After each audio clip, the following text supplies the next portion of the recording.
The sun peeked through the window as Mike wiped down the big mirror in his small salon. It was early in the morning, just like every other day.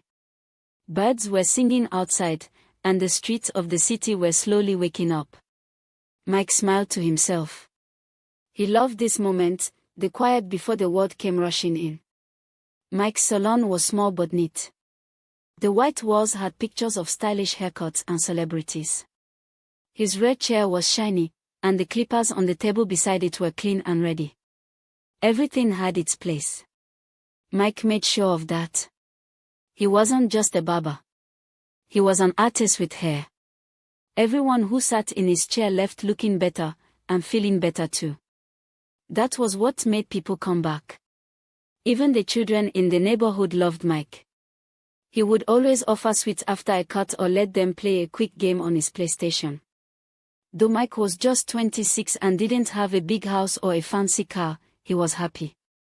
His life was quiet, simple, and honest. He had dreams, big dreams. Someday, he wanted to turn his salon into a brand, with branches in every city. He even had a sketchbook where he drew designs for future salons. On quiet afternoons, he would sit by the window, dreaming of what life could be. But for now, he was okay with the present. He had built something with his own hands.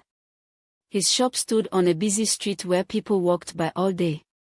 Office workers, students, Okada riders, and even security guards, they all stopped by Mike's salon. And Mike, with his warm smile and steady hands, made them all feel welcome.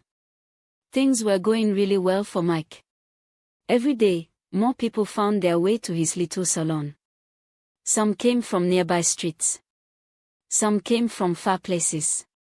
A few even came in cars just to get a simple haircut and spend time with Mike.